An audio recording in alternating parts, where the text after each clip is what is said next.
Hoy estaremos hablando de violencia.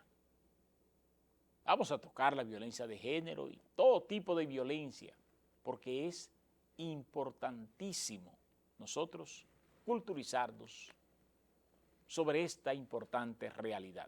Por esto hemos invitado importantes profesionales que nos acompañan y tenemos para con nosotros a la doctora Juliana Vargas, quien es coordinadora de la Unidad de Género de la Regional de Salud del Servicio Regional de Salud del Noreste.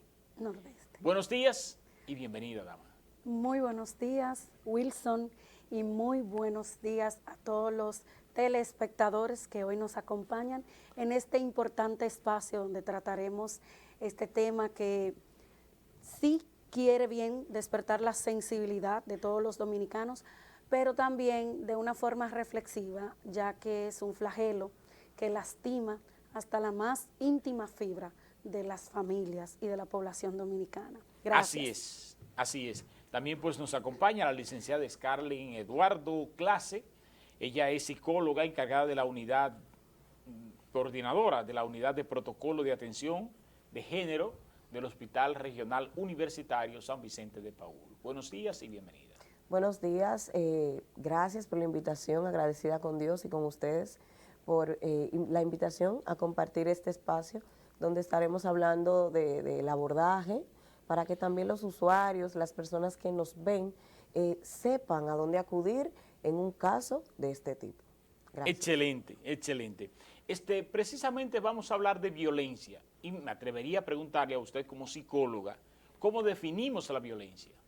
Bien, hay muchas definiciones, pero podríamos decir que la violencia es todo acto que mediante el uso de la fuerza coacciona y causa heridas, lesiones o malestar, ya sea de tipo físico, psicológico y, ¿por qué no?, patológico, porque la violencia a grandes rasgos podría terminar en muerte y en laceraciones mentales que son garrafales. Y una patología puede definirse como una patología psicológica también. Claro que sí. Una enfermedad. Totalmente. ¿Existe alguna diferencia entre lo que es la violencia y la agresividad? Sí. Básicamente somos tendentes a confundir los términos porque son, vamos a decir que son un poco parecidos, pero podríamos decir que para diferenciarlas, la violencia es una conducta aprendida, mientras que la agresividad es una conducta natural ante una amenaza, podríamos decir. La violencia es más elaborada, más planificada, mientras que la agresividad es una respuesta a, o sea, puede que yo no sea una persona violenta y tenga una reacción agresiva ante un estímulo. Por ejemplo, yo percibo una amenaza en la calle y tengo una respuesta que me obliga a defenderme ante esa amenaza, mas no quiere decir que sea una persona violenta. ¿Te obliga o te motiva? Correcto, es un estímulo que provoca esa respuesta ante la situación. ¿Cómo identificar lo que es una agresividad y lo que es una persona violenta? Lo primero que tenemos que ver es que la violencia es una conducta que es persistente ante alguien vulnerable, que puede ser cualquier persona, de cualquier sexo, género, un niño.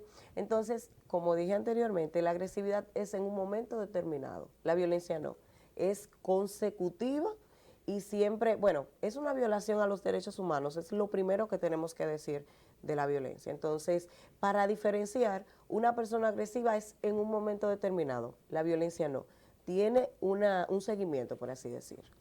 Ok, podemos decir que la persona violenta nace siendo violenta o la sociedad la forma siendo violenta. No, nadie nace violento, es la realidad. La violencia es una conducta totalmente aprendida.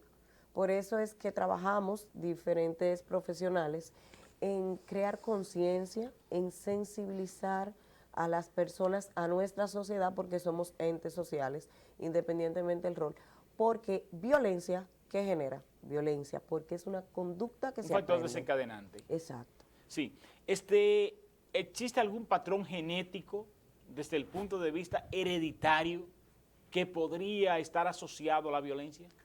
No, científicamente no hay ningún dato ni ningún estudio que pueda avalar que una persona nazca con una condición genética que lo predisponga a ser violento, sino que, como lo ha explicado la licenciada Scarlett, esto es totalmente aprendido. Es una conducta influenciada por el entorno, sobre todo la familia en la que crecí, el escenario en el que se desarrolla el ser humano, y luego puede ser que haya acontecimientos en su vida en los cuales esa persona toma la decisión de manejarse de esa manera.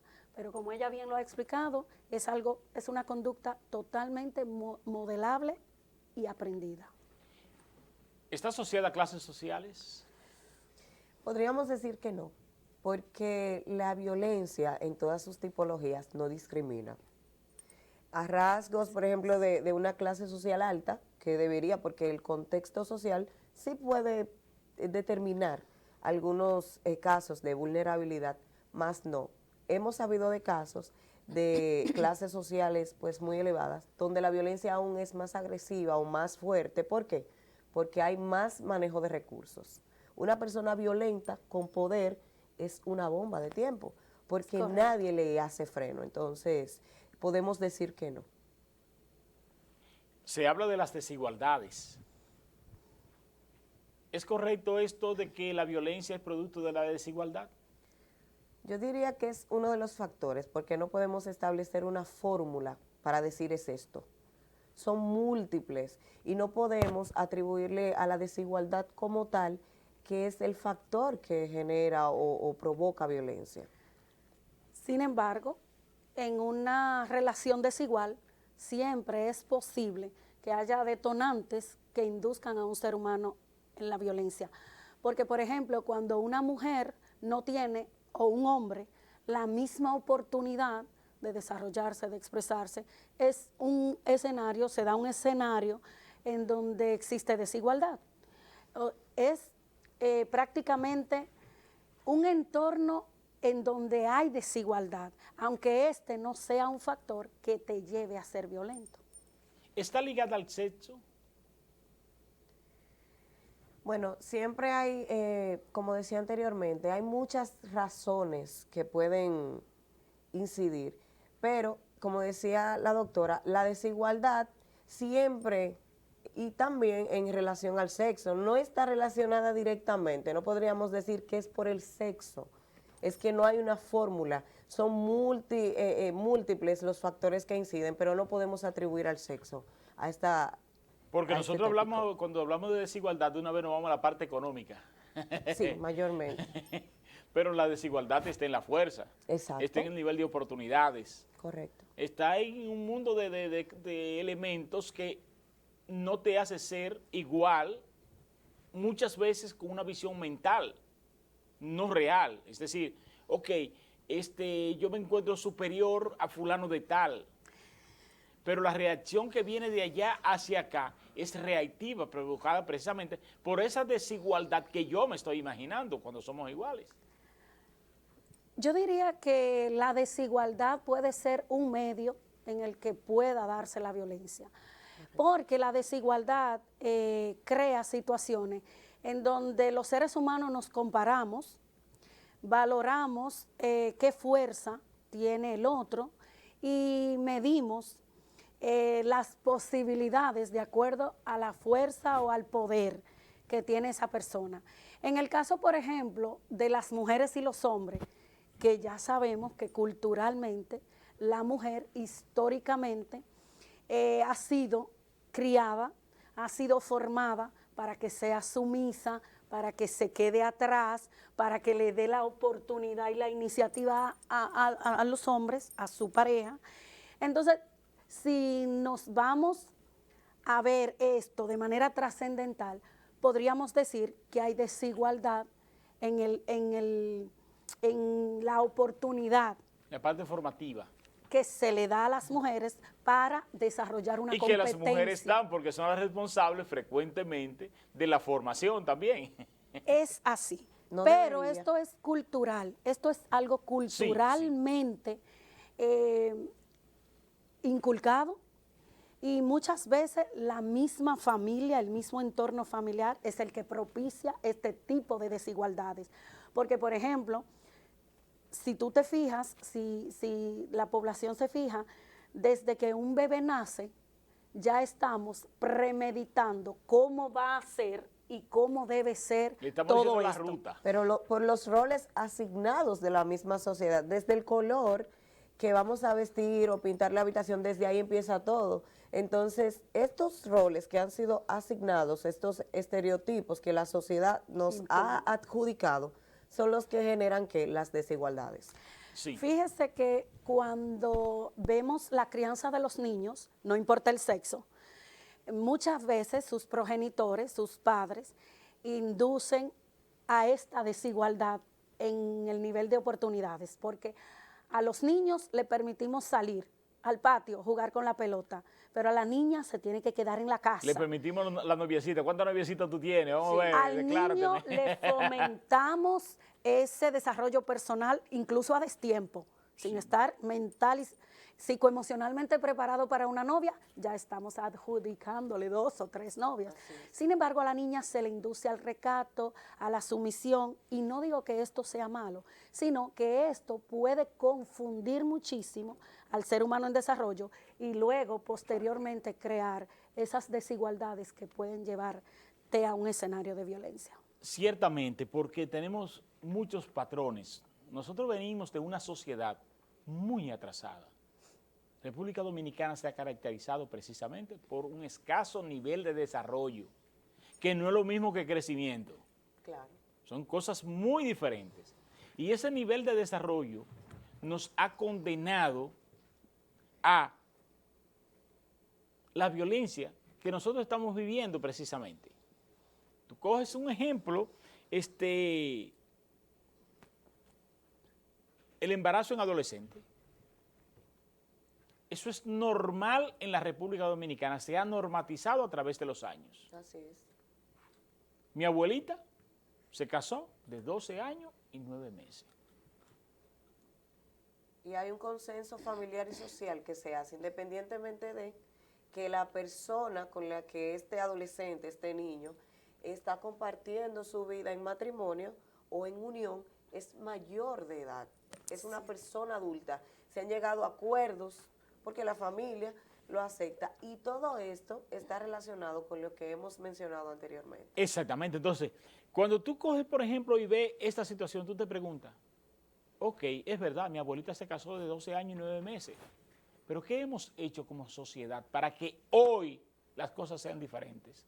Continuamos con el mismo nivel de embarazo en adolescentes, que es una violación. Entonces, uno de los grandes problemas que tenemos como sociedad es la convivencia pacífica con el delito y con la irregularidad. Totalmente. Nosotros vemos una embarazada adolescente, ¿verdad?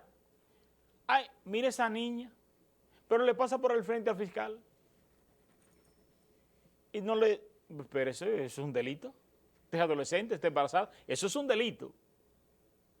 Esa concepción. Entonces, no se persigue a la persona que cometió esto, pero tampoco se protege a esa niña, como siempre he dicho, y no para renovar heridas, con el caso de Emily. No la mató el que está preso, la mató la propia sociedad. Y las niñas embarazadas, es la propia sociedad la que la impulsa al deterioro que se vive, precisamente porque convivimos con el delito y la irregularidad. No se persigue, al menos que tú no vayas a una fiscalía. No hay una voluntad de Estado de perseguir las irregularidades. Entonces, contra ese mal tenemos que convivir. ¿Cuántas embarazadas adolescentes van al Hospital San Vicente de Paúl? Hay una unidad determinada a esa atención. A esa atención. Exactamente. Pero no hay una unidad de apresamiento, de detención, de seguimiento psicológico para el que le embarazó. Sí, fíjate, el embarazo en adolescente sí es una problemática con la que lidiamos. Y una violencia con social. Sí, claro, con la que lidiamos en este país, con altas incidencias de embarazadas en la edad de adolescente. Sin embargo, sabemos que sí, que esto es algo que se ha normalizado bastante. Las familias dominicanas han normalizado esto. Incluso las niñas entran en relaciones consensuadas en donde sus padres y la persona, ¿verdad?, la pareja, que generalmente es mayor, están de acuerdo en que se sobrelleve de esta manera. Sin embargo, ya lo has dicho, es un delito, es imputable, es algo que debe despertar la conciencia y la sensibilidad de todos los padres y de todos los actores del sistema, ¿verdad? Del sistema de salud y también del sistema del Ministerio Público. Que yo considero que es algo que es una buena noticia y que es muestra de que estamos avanzando. Primero, los programas de prevención que se le ha enfatizado, ¿verdad? Se le ha importantizado lo que es la promoción y prevención del embarazo en adolescente, con campañas que son ahora más firmes, más arduas. Hemos llevado este mismo programa de prevención con la unidad de adolescentes y con el programa de adolescentes que desde el Servicio Nacional de Salud se está llevando a todos los sectores y comunidades de nuestra región. Por ejemplo, acercamos los programas de prevención de embarazo en adolescentes a las comunidades, a los centros de atención primaria, en donde territorialmente se abarca una comunidad. Y allí se llevan el programa de planificación familiar con los métodos anticonceptivos para las adolescentes con vida sexual activa y también las charlas para orientar, educar a nuestra población. Esto es positivo en ese sentido. Sin embargo, para lo que tú preguntabas o comentabas sobre el sistema persecutorio, el sistema legal y entidades que defienden o trabajan la garantía de los derechos en niños, niñas y adolescentes, pues el Ministerio Público, desde sus oficinas de atención a las víctimas de violencia de género, intrafamiliar y abuso y delito sexual, están trabajando arduamente y podemos incluso pasarnos un día entero con todas las cosas buenas que se están produciendo en este sentido. Se están haciendo muchas cosas buenas, pero a nivel de programas, es decir, focalización. Un departamento se encarga de, y te da hasta 2 charlas y 3 por día, pero es suficiente, es eficiente. ¿Dónde está la problemática? Que no se asume como cultura de Estado, como una cultura de Estado. No estoy hablando de una cultura de gobierno, sino una cultura del propio Estado dominicano, que diga, totalmente vamos a enfrentar este mal en la República Dominicana, pero que se haga a través de esto que usted ve ahí, a través de los medios, a través de las escuelas, es decir, todo ensamblado. Porque el problema nuestro es que la Fiscalía hace algo por allá, Salud Pública hace algo por aquí. No hay un ensamble. Puede haber quizás alguna comunicación que muchas veces es más amistosa por el nivel de relación que tengan los dos incumbentes, que por cultura de Estado. Porque aquí las informaciones se pierden en nuestro país. Y la tasa sigue en aumento.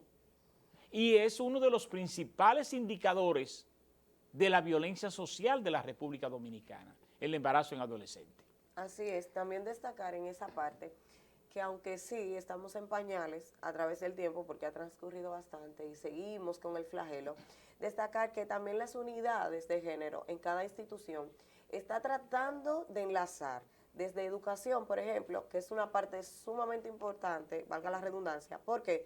Porque no basta con que la Fiscalía haga su parte, el Estado, salud, sino que el entorno familiar, que es la institución que nos modela sobre establecer relaciones interpersonales, sobre el cuidado de nuestro cuerpo, o sea que estamos trabajando ahí como que de manera silenciosa. Nosotros también llevamos charlas y todo lo demás a centros educativos con la intención de que cada día más, y bueno, estamos caminando aunque sean pasitos pequeños y lentos, a que la educación logre hacer esa mejora notoria en este tema. Sí, el problema de la educación nuestra es que es basada en la escolaridad. Mientras esté en la escuela, le estamos dando todas las instrucciones necesarias para construir ciudadanos, ¿verdad? Pero cuando sale a la calle, la pedagogía social que tenemos como país desdice todo eso que se ha dicho allí en las aulas. Porque te vas a encontrar con una banca de apuestas desde que tú sales, te vas a encontrar con un reggaetón que no se le revisan las letras a la hora de ponerlo a sonar en una emisora o por las redes sociales que tienen toda la libertad sin ningún tipo de bloqueo. Sí, creo que en ese sentido, como bien lo has mencionado, necesitamos avanzar en lo que es la campaña de prevención y enfrentar para erradicar este mal a su mínima expresión o hasta cero. Pero esto, si bien el Estado dominicano debe organizarse para articular acciones en conjunto, y de hecho lo está haciendo, creo que es importante destacar la participación de los medios de comunicación que son eficientes para llegar a cada persona, que a través de los medios de comunicaciones y redes sociales las campañas son más quizás aceptadas por todo tipo de público, que incluye a los jóvenes, a los adolescentes y a los niños. Pero precisamente por eso estamos aquí el día de hoy debatiendo este tema tan importante y para que la población conozca todo lo que se está haciendo para intervenir. No solo una acción desde el sistema de salud al cual nosotras pertenecemos, sino la ruta crítica de atención a los casos de violencia, que ya está armada, que está articulada y que la conforman actores importantes de organizaciones estatales como el Ministerio de la Mujer, CONANI, Educación, Salud, Ayuntamiento, Procuraduría. Esto es muy positivo porque dentro del protocolo nacional de atención a los casos de violencia, que incluye también el abuso en niños, niñas y adolescentes, todos los actores del sistema influyen en un escenario diferente. Entonces, de manera conjunta, se está abordando este tipo de problemas. Mira, yo conozco eso desde hace un buen tiempo. Aquí se vienen desarrollando programas que vienen respondiendo sin ánimo de descalificación a los indicadores internacionales frecuentemente, para los cotejitos. Sí, estamos luchando contra la violencia en adolescentes. Sí, tenemos unidad en todos los ministerios. Sí, estamos cumpliendo. Ese indicador nos enlaza con organismos internacionales que tienen fondos precisamente para solventar o para colaborar con esto y recibimos unos dolaritos. Pero vuelvo y te reitero, la pedagogía social que nos enseña fuera de la estructura de la regional de salud, que tiene esa importante unidad, que hace un trabajo encomiable. Fuera de ahí, las personas que no tienen ese nivel de impacto de ustedes, que a ustedes no le pueden llegar, porque no le van a llegar a la región entera cada ciudadano. Pero también, cuando ese ciudadano recibió el impacto de ustedes, ¿verdad? ¿Qué se encuentra? Lo que le pasa a nuestros estudiantes. Tienen un sistema de escolaridad y allí en la escuela le dicen sus conocimientos, pero cuando sale, ¿con qué se encuentra? ¿Qué le estamos enseñando como sociedad? Es que nosotros necesitamos una intervención general desde los medios de comunicación, desde la sociedad misma, para nosotros cambiar nuestro patrón de violencia. Totalmente. Claro Nosotros que sí. tenemos un país eminentemente violento, agresivo, y esto lo vemos en todos los escenarios, que en la única parte que, gracias a Dios por lo menos en una parte existe la disminución de la violencia, y es en los lunes, en la semanal, no es, ¿verdad? siempre ahí vive con menos casos, está por debajo de 0 en el país, ¿entiendes? Pero lamentablemente nada más es ahí en las cifras estadísticas. Seguimos viendo el nivel de criminalidad, de violencia, la criminalidad como una manifestación de la violencia, que es la peor, diríamos. Pero la violencia sigue a borbotones en nuestra sociedad.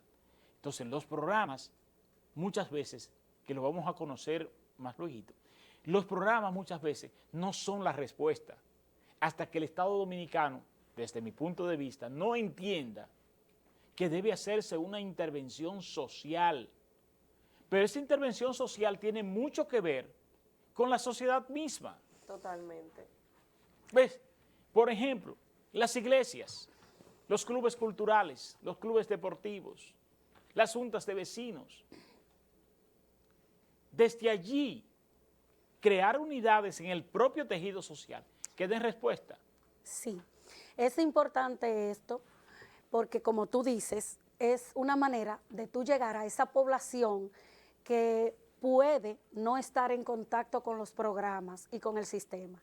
Sin embargo, el protocolo de atención del que hemos estado hablando se ha revisado y se ha procurado que esté integrado por diferentes actores, diferentes entidades, que incluye hasta líderes comunitarios y miembros de ONG que también son partícipes de este trabajo y de esta labor. Fíjate que como Estado, como sistema, sí, nos organizamos en programas, en unidades, cada quien desde su institución hace su aporte, pero es única y exclusivamente responsabilidad de cada familia, de cada padre, de cada tutor, aceptar o no este tipo de ayudas, este tipo de intervenciones. Es responsabilidad de la familia buscar las opciones y las estrategias para disminuir o erradicar los escenarios de violencia. No importa cuántas cosas se hagan en los programas, se hagan en las estrategias nacionales, si cada individuo no toma la decisión de gestionar, ¿verdad?, este tipo de situaciones, de buscar soluciones, de alzar la voz, de notificar y denunciar, pero muy poco podrá entonces el Estado o los programas hacer, aunque tengamos maravillosos protocolos. ¿Por qué, Wilson? Porque muchas veces las familias cometemos el error, y sobre todo los padres y tutores, de culpar al Estado o culpar a un sistema, a un programa determinado. ¿El otro? Cuando ni siquiera yo puedo gerenciar bien mi familia, gerenciar bien mi hogar, o simplemente estoy muchas veces preocupada por las deficiencias o debilidades que tenga el Estado, pero no me preocupo de que mi adolescente, de que mi joven, de que mi chico anda por ahí en la calle a las 12 de la noche, a la 1 de la mañana, sin yo preocuparme de que me dé respuesta o de que me explique bien. Sin embargo, estamos siendo muy optimistas con esta situación, porque sí tenemos estadísticas alarmantes de las cuales no vamos a hablar aquí el día de hoy, porque este es un espacio que tú nos has brindado maravilloso para hablarle a la gente de las intervenciones, de lo que estamos haciendo, de dónde pueden acudir, de todo lo que podemos poner a disposición a través de los servicios, no solo de salud, sino de muchas instituciones que trabajan el tema de la violencia. Este es un espacio maravilloso para nosotros poder compartir eso con la población. El día de hoy decía que aunque las estadísticas siguen alarmándonos, y como dices tú, a borbotones, mucha gente ya conoce los medios y los canales para denunciar. Las unidades recibimos en las estadísticas reportadas en las unidades hospitalarias, vemos que es positivo la respuesta que la gente está dando a toda la campaña y a toda la promoción que se le está dando a este tema, y sobre todo poniendo en sus manos un protocolo nacional y unos organismos que pueden prestar la ayuda que una persona, una mujer, un niño, un hombre maltratado o violentado puede utilizar para salvaguardar hasta su vida. Entonces, estas cosas sí son importantes que la población lo sepa, porque aunque no somos quizás representantes directos del Estado Dominicano y de las políticas públicas, pero sí somos testigos de todo lo que se está haciendo de manera positiva, que está impactando a la población y ayudando a mujeres, a hombres y a niños. Sí, porque muchas veces nos asalta la desinformación. Es la clave, Así es lo correcto. Es básicamente el móvil de que, no en este mes, porque quiero rescatar la parte que usted decía, doctora, sobre que a cada uno, y es cierto, a veces entendemos que el prevenir la violencia es del Ministerio de la Mujer o de Salud, y no. El cambio, y va a parecer a eslogan político, debe iniciar por mí, porque yo soy una entidad importante para erradicar. Entonces, ok, yo quiero que el Estado, que las instituciones hagan lo que le compete, pero ¿qué estoy haciendo yo? Mientras estoy violentando a mi esposa, que estoy impactando a mis hijos, o sea, estamos hablando de violencia intrafamiliar, ¿qué van a dar esos 5 actores más adelante?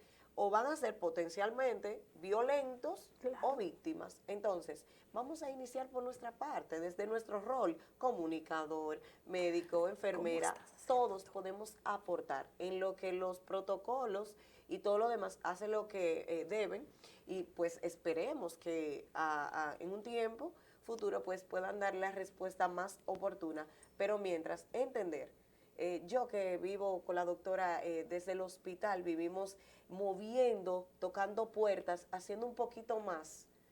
Es por eso, por la empatía, porque nosotros entendemos que la violencia que no trabajamos hoy va a impactar a nuestros hijos en la escuela, en los colegios, va a llegar a mi hermana, a mi en familia, cualquier esquina. y ¿por qué no? A mí. Entonces, hacemos un poquito más de lo que debemos. ¿En función de qué? Y eso, ojo, es en enlace con otras instancias legales, Ministerio Público, CONANI, Fiscalía de NNA, niño, niña y adolescente. Entonces, no es un solo factor, como decía al inicio, no es, por ejemplo, las políticas públicas o un ministerio o el Estado, son muchos actores que todos son determinantes. Fíjate cómo tu propio espacio está sirviendo de antesala, está sirviendo de medio de difusión del mensaje. Y me gusta mucho esa parte en donde tú mencionabas de que sensibilizar a la población a través de los medios de comunicación surte un efecto, provoca un impacto. Cada persona que está usando tu plataforma, tu espacio hoy, el que agradecemos de corazón, está recibiendo esta información. Y yo, que soy testigo desde un ángulo del sistema, del protocolo nacional, puedo confirmarte de que brinda resultado, de que se nos acercan personas, usuarios, pacientes de salud, ¿verdad? Usuarios del sistema de salud, que me dicen, doctora, recibí un volante que me ayudó a tomar la decisión de venir a buscar ayuda. Escuché una información en una charla y conozco un caso de una prima mía que está padeciendo esta situación.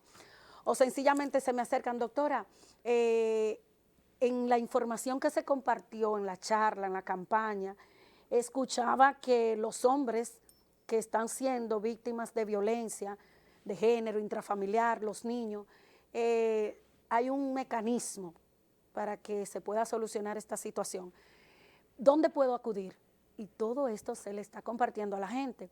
Por eso te decía que me gusta lo que tú dices de que el desconocimiento y la desinformación te quitan, te bloquean el acceso a la solución. Y por eso vemos como positivo este tipo de iniciativas como las que tú has tenido para que todo el pueblo franco-macorizano, la provincia de Duarte y, ¿por qué no?, todo el pueblo dominicano conozca los mecanismos, las herramientas, dónde puede buscar ayuda y todo lo que se está haciendo de manera firme, o sea, rigurosa. Los organismos están trabajando este tema sin negociación.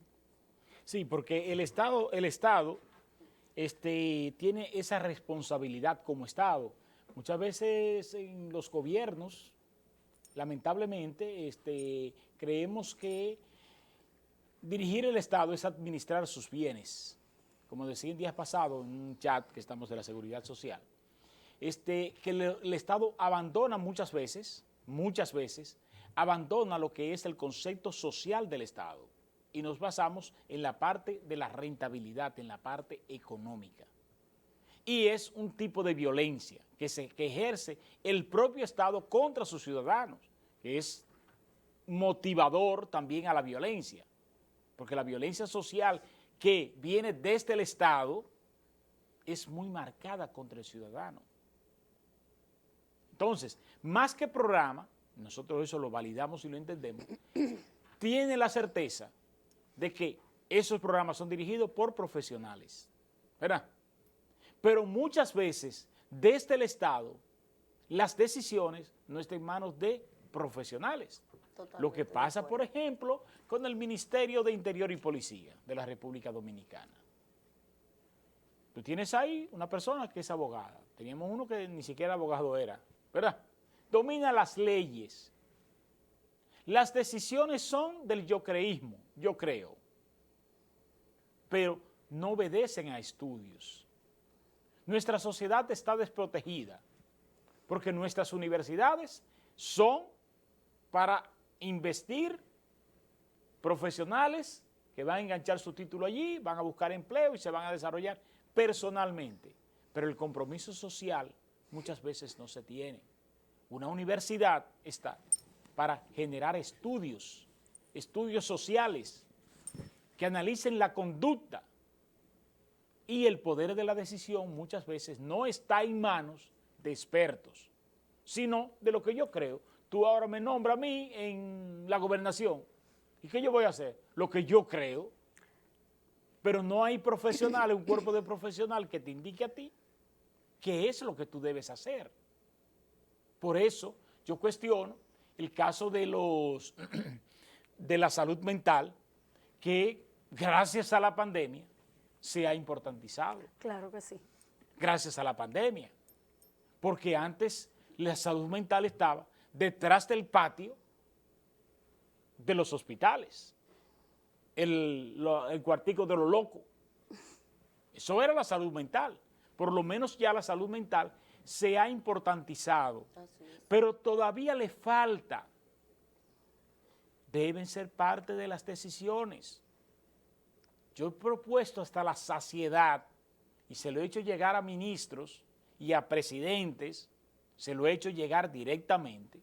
Le he propuesto un cónclave nacional con profesionales de la conducta para elaborar un estudio en la República Dominicana que determine no solo el grado de violencia, sino que defina cuáles son las políticas, que sean los psicólogos, los sociólogos, los psiquiatras, los que me digan a mí cómo comunicar en una sociedad de violencia.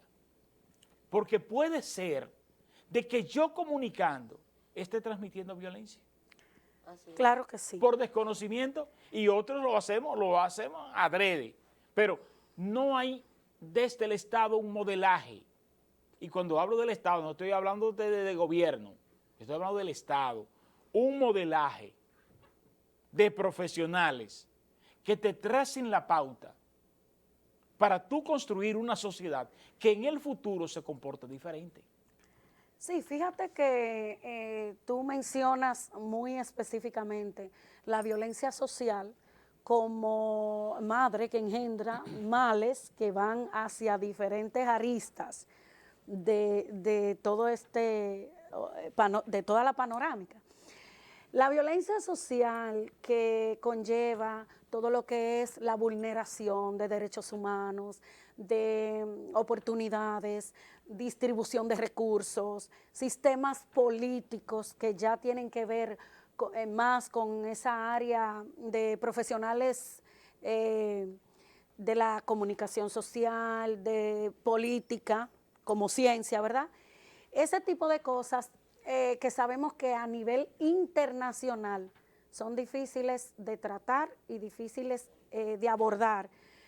Si tú te pones a mirar en el proyecto de intervenirla para erradicarla, porque ya tienen que ver con sistemas políticos y políticas públicas que deben diseñarse desde el Estado. Pero por profesionales. Sin embargo, creo que si tomamos una actitud en donde personalicemos un poco más los casos y los tipos de violencia y cada área lo trabaja de manera específica, podemos lograr un resultado más positivo que si nos sentáramos, Wilson, a esperar que el Estado dominicano o los estados a nivel mundial resuelvan este problema. Porque tú me dirías, y tengo una vecina que me gusta mucho como ella bromea con este asunto o le busca el lado humorístico al asunto porque realmente no es chistoso. Y ella dice, no doctora, porque mire, esto nada más lo arregla Dios si baja del cielo y Él no va a bajar ahora. Porque es como tú dices, eso tiene que ver mucho con cada quien, con cada élite, con cada grupo que maneje las cosas desde el yo creo. Bien, yo llego aquí, puedo hacer una propuesta, puedo hacerte una propuesta, puedo hasta mostrarte un plan, ¿verdad? Diseñar y hasta sugerir una política pública, pero muchas veces no depende de mí como programa, como sistema, como departamento. No depende de salud solo, como decías tú, ni de educación, sino de que desde las altas instancias, con la expertise que tiene mucha gente en este país, porque lo hay. Gente muy Si capacitada. bien es alarmante o cuestionable la cantidad de profesionales que no se maneja como debería en el medio o en su medio, sí es verdad. Compartimos que sí hay mucha gente capacitada dirigiendo este tipo de programas y políticas públicas que van específicamente a tratar problemas con su enfoque, o sea, problemas específicos. Yo creo que como buen dominicano, como decimos, del buche y la gallina, cada grano es importante. Cada grano es muy importante y todo lo que se está haciendo para brindar atención, prevención y atención a los casos de violencia, sobre todo la que toca a la familia, que es la en donde se gestan todas las demás que salen afuera y se convierten en un gran problema social. Exacto. Creo que todas esas acciones que se están desarrollando ahora podrían tener mejores resultados si nos unimos todos, como has hecho tú el día de hoy. Por ejemplo, hoy, que es 25 de noviembre. 24, mañana será 25. Verdad. Hoy, que es 24 de noviembre y estamos precisamente en el contexto, todo este mes, de una fecha importante que nos une incluso hasta afectivamente con un acontecimiento que ha marcado la historia, no solo de la República Dominicana, sino de toda Latinoamérica y por qué no el mundo, como es la violencia, no contra la mujer solamente, violencia de género, en donde está el hombre y la mujer comprometidos. Y creo que es lo que en realidad deberíamos enfocarnos para cada uno desde el espacio que tengamos, con las herramientas que poseamos y desde el conocimiento o la expertise que tú, ella y yo podamos tener. Créeme que inevitablemente vamos a poder cambiar los resultados y las estadísticas. Yo creo en eso y creo en el nivel de aporte, por lo menos para tu conciencia. Yo digo, por ejemplo, este espacio, todo el tiempo desarrollamos paneles educativos para tratar de construir una sociedad diferente. Yo no sé cuál es el nivel de impacto. Lo que yo sí sé es que en mí ha impactado, y que lo que yo he podido hacer, lo hemos hecho. Mi conciencia está tranquila. Mis 2 hijos han observado lo que hemos hecho y por lo menos en ellos hemos logrado un nivel de impacto en nuestra familia, en nuestros amigos. y las personas que siguen el espacio. Porque se puede hacer.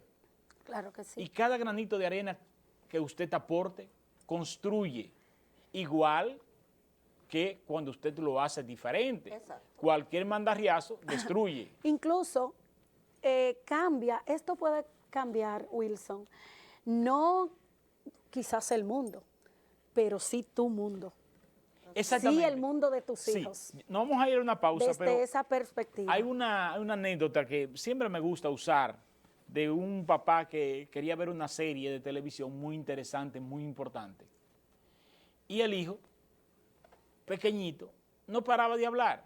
El papá había comprado un rompecabezas para armar un cuadro y se lo dio al niño, el rompecabezas. Dijo, ponte a armar, yo en lo que yo veo es... Antes de los 5 minutos ya el niño vino, papi, ya armé. Este muchacho de ahora, Dios mío, Virgen de la Altagracia. ¿Y cómo tú lo lograste? Él no lo había podido lograr. El rompecabezas era el mundo. Es decir, en piezas. Y el papá no lo había podido hacer. El niño lo hizo. No, yo lo volteé y del otro lado tenía un hombre. Arreglé el hombre para que entre el hombre y yo arregláramos el mundo. Y cuando lo volteé, ya estaba armado. Porque si el mundo está mal, no es porque tenga mares y que los mares sean salados, o porque tengan tierra y el polvo ensucia.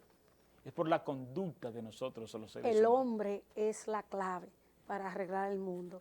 Y te repito que cuando tú tienes influencia en un espacio específico, aunque sea tu familia, ese es tu mundo y el mundo de tu familia. Exactamente. Y ellos impactan a otros también, porque van a seguir teniendo familia y a su alrededor también impactan. La conducta impacta, Así impacta necesariamente. Y precisamente ustedes comentaban, la doctora Juliana comentaba precisamente del día de mañana, que es el día que conmemoramos tristemente la muerte de las hermanas Mirabal y de Rufino de la Cruz. El chofer. Ese gran hombre que los acompañó. que, sabiendo el peligro que les advertía, fue, la acompañó, la llevó, óigame, y estuvo la valentía de enfrentar su propia muerte.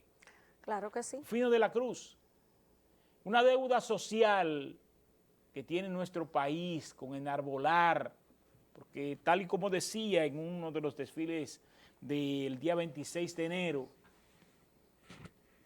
que hablaba de Salomé Ureña de Enríquez y decía que en esa escuela debiese enarbolarse la imagen de Salomé Ureña de Enríquez, no solo en la tarja que identifica el centro escolar, sino en el comportamiento cívico de sus estudiantes, de la construcción de verdaderos patrones y de verdaderos modelos que respondan a una sociedad diferente. Hoy no tenemos a las hermanas Mirabal, no tenemos a Rufino de la Cruz, solo tenemos el ejemplo de hombres y mujeres que han desafiado y han pagado con su vida el costo de nuestra libertad. Y por tanto, esa libertad tenemos nosotros que mantenerla con toda responsabilidad y es con la conciencia de cada ciudadano. Vámonos a una pausa comercial y ya regresamos. Hablamos hoy de violencia.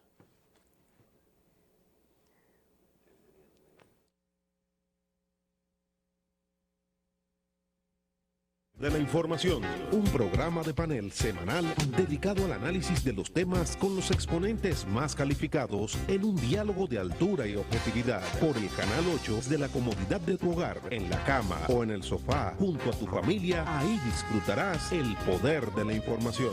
Cada domingo de 9 a 11 de la mañana por el Canal 8, el poder de la información.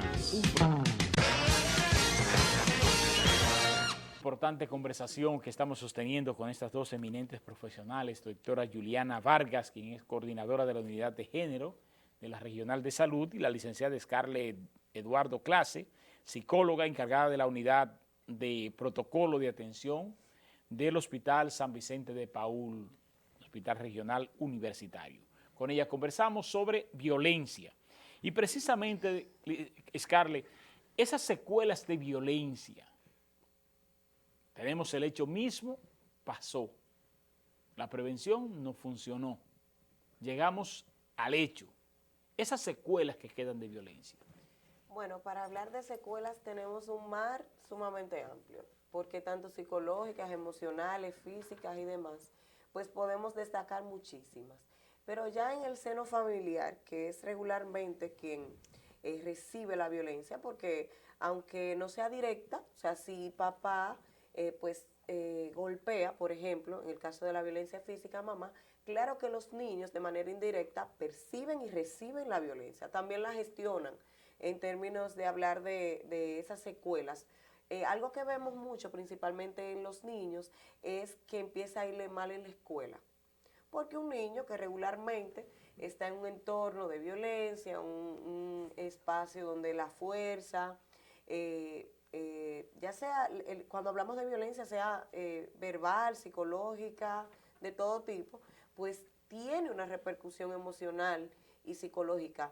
Tenemos que, por ejemplo, en las víctimas directas, que puede ser tanto mujer como hombre, cuando hablamos de violencia de género, pues tenemos lo que es un manejo de ansiedad. Ese es uno de los síntomas más persistentes. Un estado de ansiedad, por ejemplo, hemos visto que cuando acceden al sistema de salud, siempre están desesperadas, siempre se quieren ir, a veces tienen el impulso de ir a buscar la ayuda y después ya no quieren. El estrés post-trauma, o sea, siempre estoy a la defensiva, estoy reviviendo el momento, aun cuando el agresor... Es decir, que este niño está dando una señal de alerta en el aula y muchas veces se quiere tratar el muchacho y se manda al muchacho a psicólogo, muchas veces, otras veces se saca del aula. Sí. Y se manda de castigo para la biblioteca. Pero por la razón equivocada. Quizás sin conocer la causa. Que es una alerta que ese niño nos está dando, que allí hay violencia. Así es, porque en inicios hablábamos de que si se nace violento. Entonces, cuando hablamos de que nadie nace violento, los niños son como una hoja en blanco, sin arrugas, sin tachaduras. Entonces, ¿qué hace la violencia? Que estruja y ensucia este material tan puro, tan limpio. Entonces, los niños empiezan a reaccionar de manera agresiva o violenta, empieza a bajar el nivel académico, empieza a distraerse, el niño no responde, el niño no se concentra. Entonces, utilizamos el castigo como medio, como usted bien mencionaba, porque estamos interviniendo por dos razones equivocadas. De la manera inadecuada y a la persona equivocada. Al actor equivocado. Exacto, porque la familia, o sea, los progenitores, los tutores, desde que veo un indicador que me está dando, sobre todo si el niño tenía una conducta contraria, cómo es que ya al niño no le gustan las matemáticas, cómo es que el niño tenía un manejo escolar adecuado para su edad y ya no quiere jugar, no quiere salir. Entonces, en vez de castigar al niño, que solamente está dando lo que recibe porque es cíclica la violencia, va de un paso hacia otro. Entonces, ¿por qué no intervenir no solo a mamá, que también es el rol asignado, sino a ambos? No, los quiero a ambos, a las personas que viven con el niño. Entonces, podríamos hablar de secuelas también al extremo de una patología. Y después es el mismo victimario quien se le entrega a la familia y le dice, ella se puso mal de los nervios. ¿Por qué? Porque era tanto el grado de ansiedad, de problemas de autoestima, de problemas de todo el autoconcepto, además de las enfermedades clínicas, porque no es posible que yo recibiendo golpes en el costado por 10 años, para que no se me vea, después tengo que una rotura del vaso, problemas en el hígado, una costilla rota, y a largo plazo, porque no accedo al servicio, porque por miedo, o porque es el agresor quien me lleva. Y ese trauma que tú haces el símil del costado, también en el cerebro, que es un órgano de nuestro cuerpo, un tejido, ¿verdad? También recibe golpes. Y esos golpes se convierten en traumas. Y hay factores desencadenantes. Sí, como daños neurológicos. A nivel daños psíquico. neurológicos. Tenemos que tener pendiente. Pero esos daños neurológicos importantes también intervienen lo que es la parte hormonal, segregan sustancias Y ese desequilibrio de sustancia, como por ejemplo el caso de la propia diabetes, que hay un factor desencadenante a nivel a nivel cerebral, porque tú fácilmente el estrés te puede llevar a una diabetes. Claro que sí, hay ¿Entiendes? Es decir, enfermedades. hay enfermedades que están asociadas precisamente a la salud mental y la gente entiende que salud mental es cuando la persona pierde su equilibrio total y el loco lo llevan. Sí. Es decir, últimamente, gracias a la pandemia, uno de los beneficios de la pandemia ha sido que la gente ya ha eliminado un tanto el tabú. Sí, de Y ya se acceder al acerca. Tiene más servicio de salud. información. Pero antes, tú veías las consultas privadas, yo fui visitadora médico, trabajé muchos años en la visita médica y ocupé espacios gerenciales. Y yo les decía, tú tienes que ser un ratón de hospitales. ¿Por qué? Porque los pacientes psiquiátricos eran las consultas de los hospitales que lo llevaban, los familiares escondidos. Sí. No iban a las No, clínicas. Había porque mucho tabú con eso. ¿quién se sentaba a esperar a que el psiquiatra llegara? Nadie, no lo hacían. No. ¿Entiendes? Entonces, de ahí es que venimos, de ese trauma, de ese posicionamiento. Es que el Ministerio de Salud de un país debe ser uno de los principales ministerios.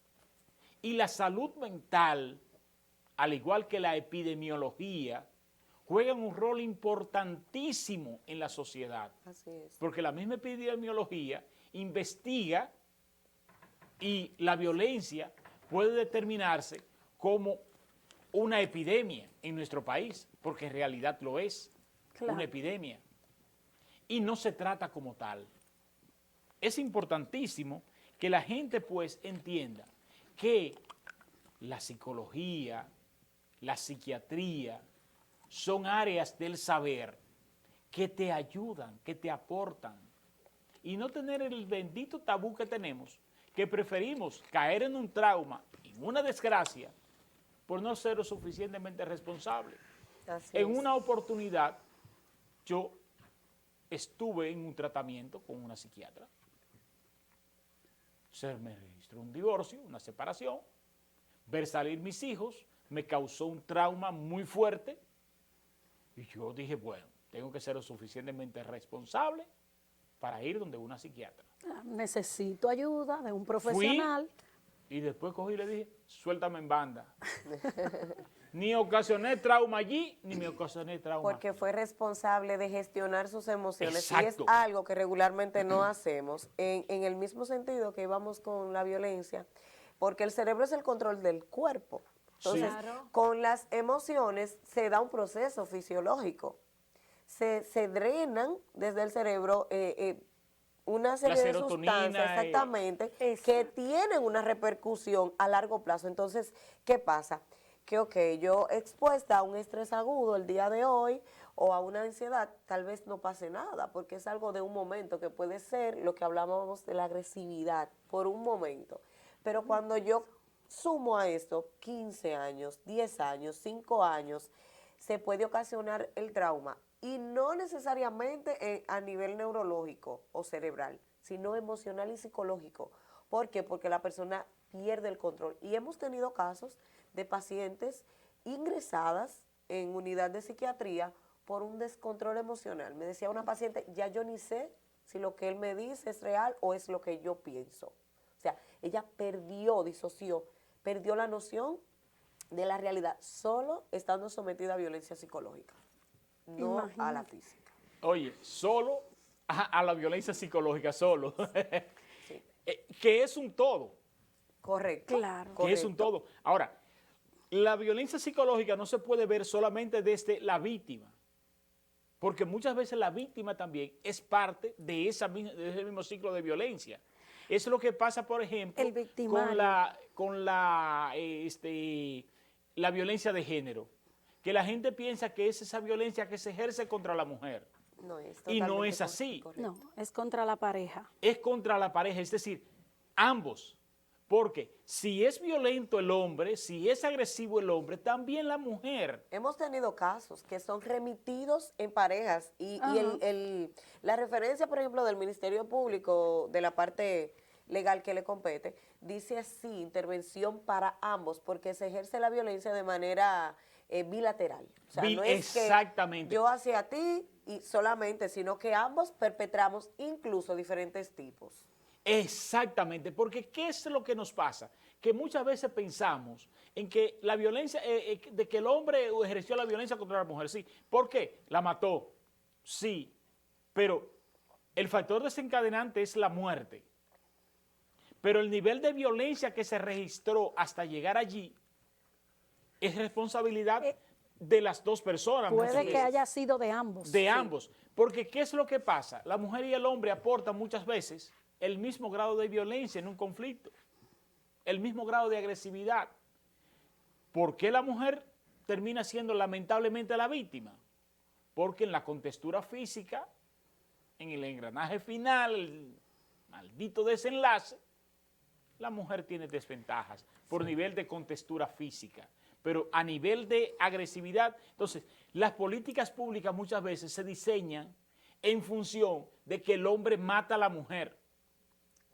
Y perdemos muchas veces la orientación de que debemos de comenzar más atrás. Sí, fíjate que es importante rescatar ese punto que tú has expuesto, porque sí, a nivel de estadística es probable que los feminicidios estén encabezando las listas, pero sí puede y ha habido casos en donde termina muerto el hombre. Sí. Hemos tenido aquí en nuestra unidad un caso de una mujer que terminó con la vida de su pareja, aquí mismo en la provincia de Duarte. Y sí, la población tiene muchas veces la creencia de que los organismos solo trabajan e intervienen la violencia que es contra la mujer, y no es así. Es importante aclarar esto, de que las unidades de género, por ejemplo, intrahospitalarias, manejan e intervienen la violencia de género bilateral, como decía la licenciada, y que no solamente víctima puede ser una mujer, sino que también se atienden los casos de violencia que son perpetradas contra el hombre, contra la pareja masculino, ¿verdad? Estos casos que son detectados, registrados e intervenidos por las unidades de género intrahospitalaria, que son unidades de género en salud, aunque tienen el protocolo de atención a víctimas, pero el servicio es género en salud, porque promueve otras cosas, no solo trabaja el indicador de la violencia, sino que trabaja humanización de los servicios, trabaja derechos, garantía de derechos en salud a los usuarios y otras cosas, pero en estas unidades se reciben a ambos sexos, hombres, mujeres y niños, pero también la población tiene un concepto errado de que cuando el caso o la víctima es un hombre, el Ministerio Público no lo va a importantizar. Mucha gente tiene la creencia de que si voy, no me van a tomar en serio como toman a una mujer. Y esto es falso. Antes en los cuarteles hasta los relajaban. Era así, era así. Sí, era así, no vamos a discutir eso. Quizás por ignorancia, por desconocimiento, patrones culturales que han sido impuestos de manera errónea, una masculinidad hegemónica, o sea, distorsionada, no positiva, y una cultura que obliga a los niños a que si se cae y se corta la rodilla no debe llorar. No. Cuando caramba me duele y lloro todo lo que quiera. Pero esto es importante que todo el mundo sepa que ya no es así. Tenemos aproximadamente unos 10 años avanzando en ese sentido como Estado y como organismos, en donde ya el Ministerio Público importantiza e instrumenta de manera igual un caso que sea de un hombre o de una mujer. También a nivel de orientación y educación se le está llevando la información a la población para que los hombres aprendan este concepto con los temas de masculinidad positiva que se trabajan desde psicología y desde la misma regional de salud, a través, como una iniciativa del SNS, Servicio Nacional de Salud. Estamos desarrollando el tema de masculinidad positiva para hombres, para adolescentes masculinos, para niños, ¿verdad? Todo esto es parte de una campaña que persigue cambiar la percepción que tiene nuestra población y sobre todo que se recupere la confianza, la credibilidad en el sistema del Ministerio Público, de Procuraduría, a nivel de Procuraduría, que somos testigos de que están dando respuesta y respuesta inmediata. Sí, porque el tiempo ya lo tenemos bastante corto, pero el sistema de justicia es muy responsable del nivel de violencia. ¿Por qué? Porque si tuviéramos un sistema de justicia que funcione, la gente y una promoción correcta, tenemos una diferencia. Vamos a la fiscalía. No podemos ir en el mismo vehículo y llegar a un acuerdo allá, como hacen los países desarrollados, Correcto. que dos gentes tienen un conflicto, van. A lo que aquí le llamamos fiscalía, Sí. y lo conversan. Esa persona decidió y se van por ahí ya, Sí. porque tú vas a la justicia aquí y ya tú tienes un enemigo a quien tú llevaste a la justicia. Sí. No, Sí. señores, en la sociedad civilizada el sistema de justicia es el que determina el nivel de razón en un determinado conflicto. Entonces, tenemos que culturizarnos en eso, tenerle mayor confianza. En la medida que aumente la confianza en el sistema de justicia, no para imprimir, sino para modelar, las cosas son diferentes. Tenemos el tiempo que nos está viniendo encima. Claro. Y hay un par de puntitos muy interesantes. Brevemente, y excúsame, brevemente, ¿qué tipo de abordaje? Cuando hay un nivel de conflicto, de que hay un factor desencadenante de una muerte, que hay una muerte propiamente dicha, ¿cuál es el seguimiento que se le da a esas víctimas que quedan vivas? Es decir, a esos hijos, a esos niños. ¿Cuál es el nivel de seguimiento psicológico? Bien, las unidades, como mencionaba la doctora, de género, teniendo en cuenta que es un abordaje totalmente sanitario, porque somos salud, se da basado en 4 ejes de nuestra guía y nuestro protocolo.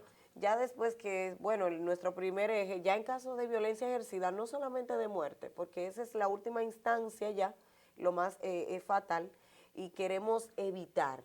Y trabajamos desde la prevención, que es el primer eje de nuestro protocolo, damos charla en el pasillo, en las consultas, todo lo demás.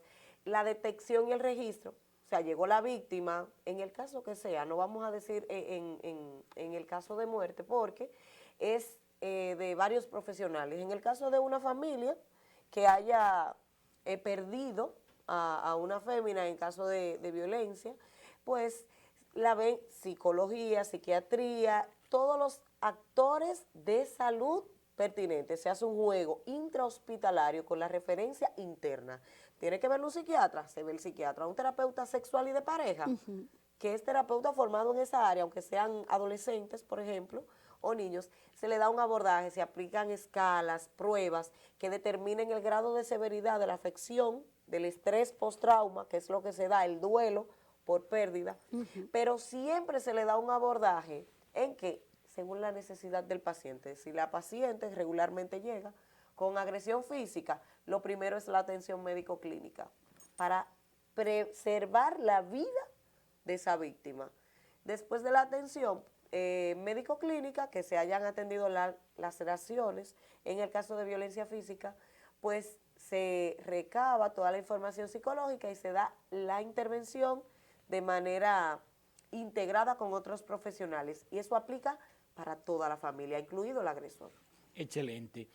Hablemos, hace un momentito tú hablabas de los actores de salud y hablabas precisamente de las rutas críticas. ¿Cuál es el protocolo que siguen ustedes a través de la unidad? Sí, nuestras unidades están ya dotadas de un personal médico y de atención en salud capacitado ya y sensibilizado en el protocolo de atención a los casos de violencia, en donde la víctima, hombre, mujer o niño, acude a nuestros centros de salud o es detectado, aunque haya ido por otra cosa, por un profesional como el pediatra o el ginecólogo, o bien el médico de la emergencia, hasta el mismo personal de enfermería, que a veces los tiene ingresados en sala. Cuando se detecta la violencia, se remite el caso a la unidad de género para que haga la intervención, el levantamiento, ¿verdad?, del caso.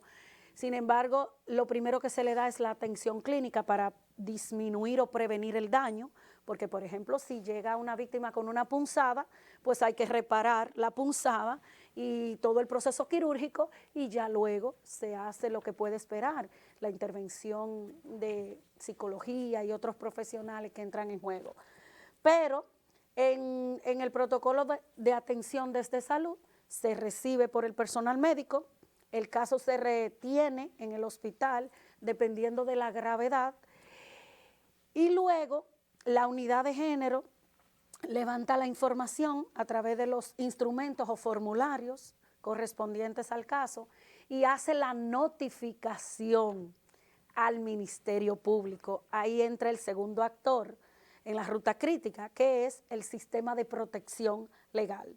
Para esto nos comunicamos directamente con las oficinas de atención a la víctima de violencia de género, intrafamiliar y delito sexual, que está ubicada aquí en la calle Colón, frente al comedor económico, y ellos, este grupo de fiscales y licenciados, acude.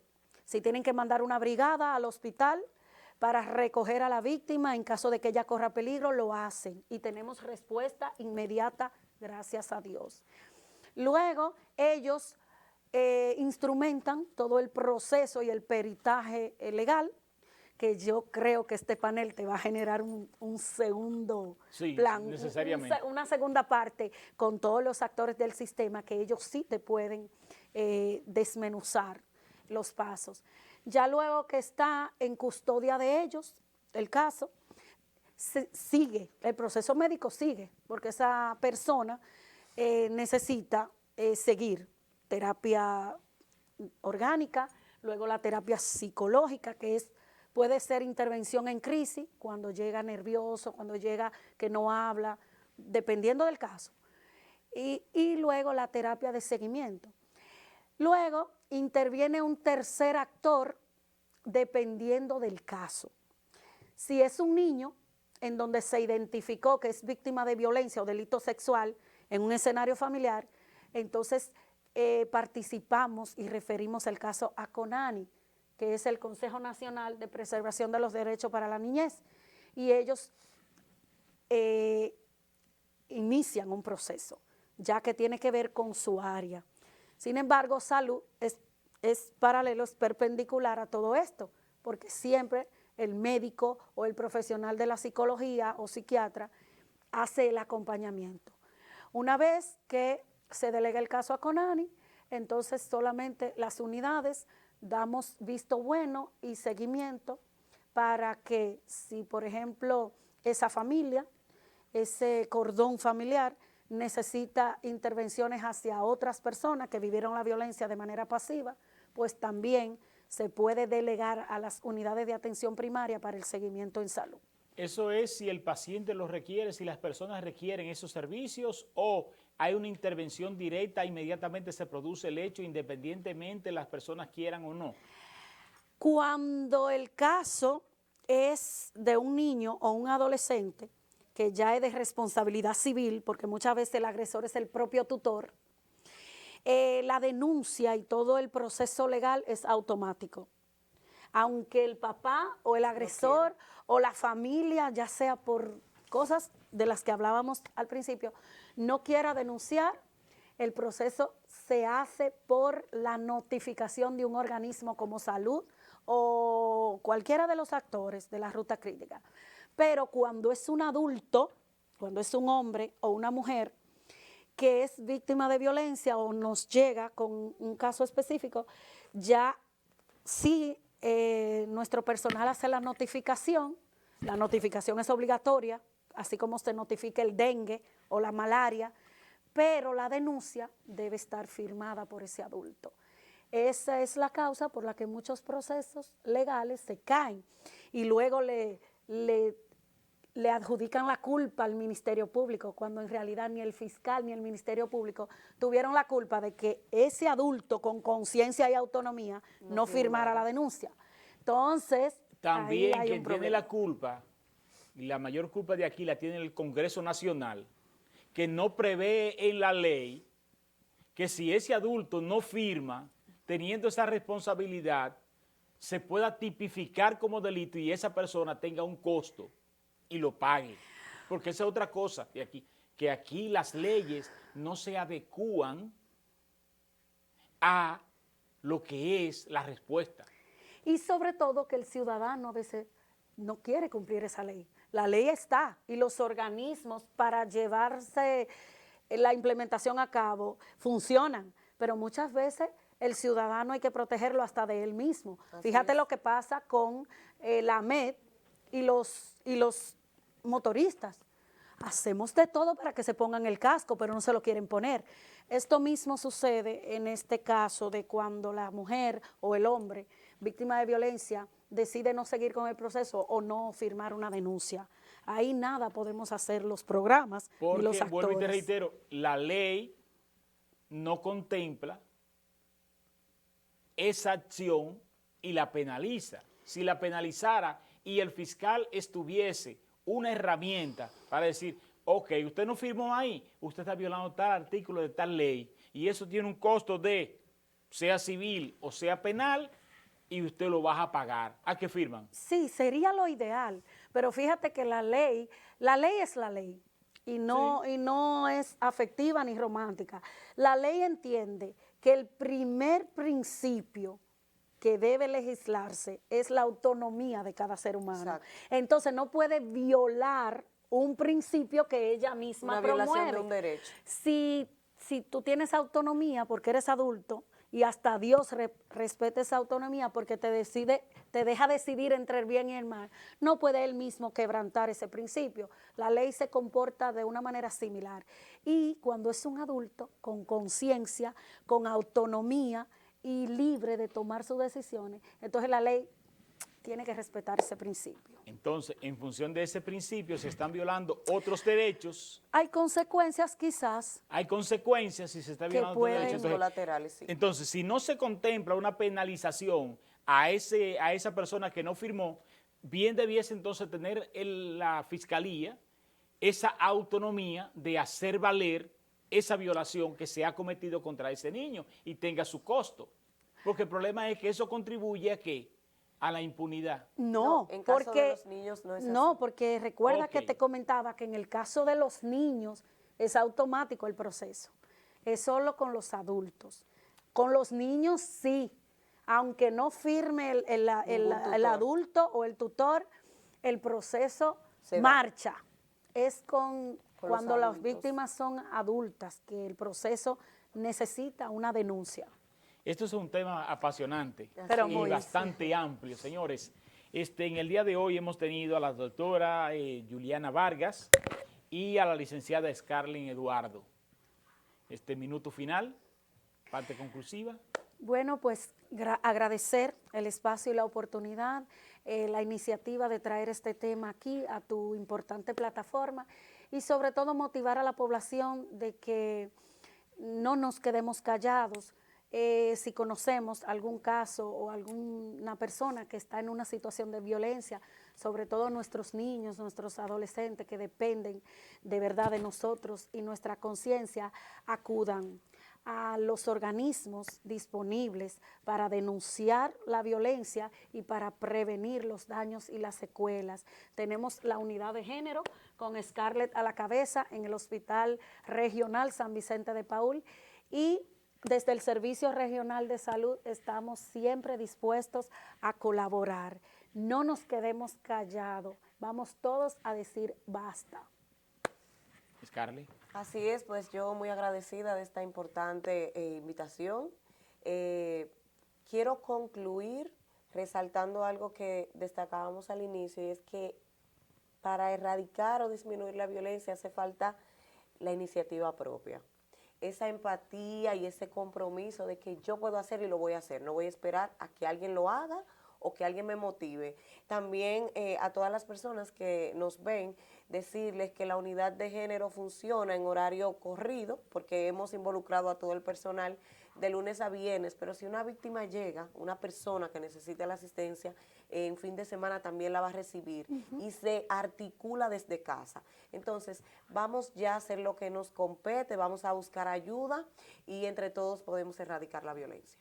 Ciertamente, eso es una responsabilidad nuestra y debe ser una cultura en República Dominicana. Así es. Nosotros vemos el mundo con optimismo y sabemos que las crisis son transitorias y esperamos en Dios que la nuestra así lo sea, porque de que vivimos en un país violento hay que reconocerlo. Somos violentos y somos agresivos, pero un cambio de actitud de cada uno de nosotros, de ver las cosas diferentes, plantearnos las cosas diferentes y objetivas y desde mí colaborar para que las cosas cambien.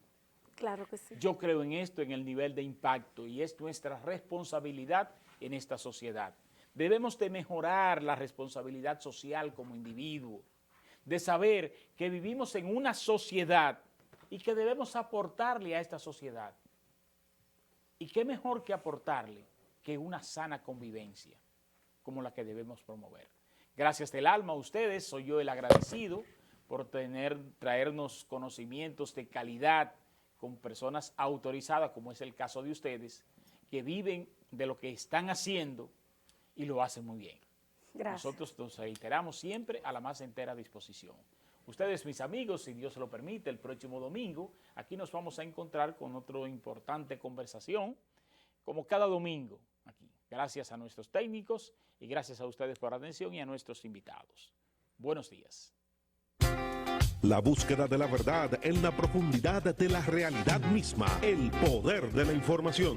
Un programa de panel semanal dedicado al análisis de los temas con los exponentes más calificados en un diálogo de altura y objetividad. Por el Canal 8 de la comodidad de tu hogar, en la cama o en el sofá, junto a tu familia. Ahí disfrutarás el poder de la información. Cada domingo de 9 a 11 de la mañana por el Canal 8, El Poder de la Información.